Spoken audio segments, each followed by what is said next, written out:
National Security Advisor Jake Sullivan says Israel's war with Hamas will not be over anytime soon. And he is heading to Israel today for, quote, serious conversations with Prime Minister Benjamin Netanyahu. Trey Yingst is live in southern Israel as close combat kicks into higher gear. We might have seen a little bit of a preview of what Jake Sullivan is going to say when we heard what Biden said behind closed doors at a fundraiser last week. And it seemed to show a little distance between him and Netanyahu. Yeah, Dana, good morning. We are getting some new information in right now from a spokesperson for Israel's defense minister, Yoav Gallant, who just met with National Security Advisor Jake Sullivan.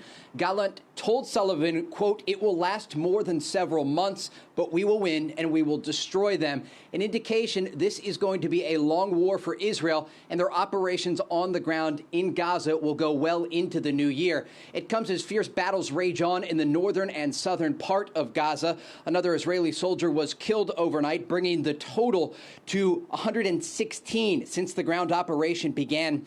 On a call with reporters, an Israeli official declined to provide specific details when asked by Fox News for a timeline about securing territory in northern Gaza. That official did, however, describe what efforts look like in southern Gaza around the city of Khan Yunis, explaining that operations are taking place in pockets, not with the aim of holding large pieces of land.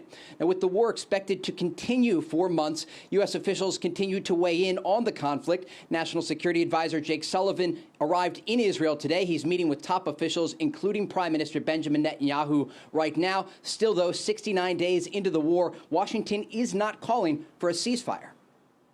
While we all want the war to end as soon as possible to stop the human suffering and to establish conditions for an enduring peace, something that the president and the entire team continues to pursue, a unilateral ceasefire with a terrorist group like Hamas is not the answer. As the president has said, Hamas could release the hostages today. Hamas continues to control vast parts of southern Gaza, though you can see here in this new video the amount of destruction in Gaza's second largest city of Khan Yunis.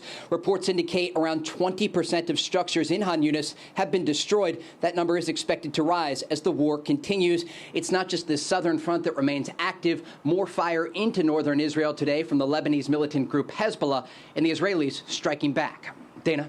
Right, Trey Yingst, thank you for that. Well, I think that's an interesting development here. I mean, just about a week ago, the Israelis were saying they could wrap up the operation sometime in January. Early January. But according to that, it's going to go for months now. The Hamas Politburo chief is a gentleman by the name of Ismail Haniyeh. And he says this: any arrangement in Gaza or in the Palestinian cause without Hamas or the resistance factions is a delusion. So Ismail Haniyeh, with a quick Google search, will tell you that he lives in Qatar. And two of the other Hamas leaders live in Qatar. And they've been taking in how much money for how many years? Far from the action and the destruction and the war that's happening now in Gaza.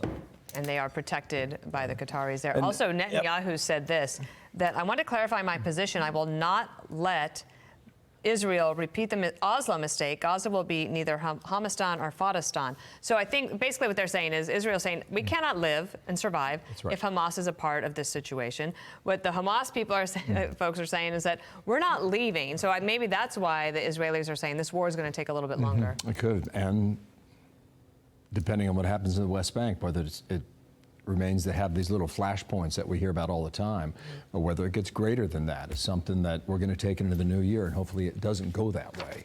And meanwhile, the hostages are still being held underground. On and on and on.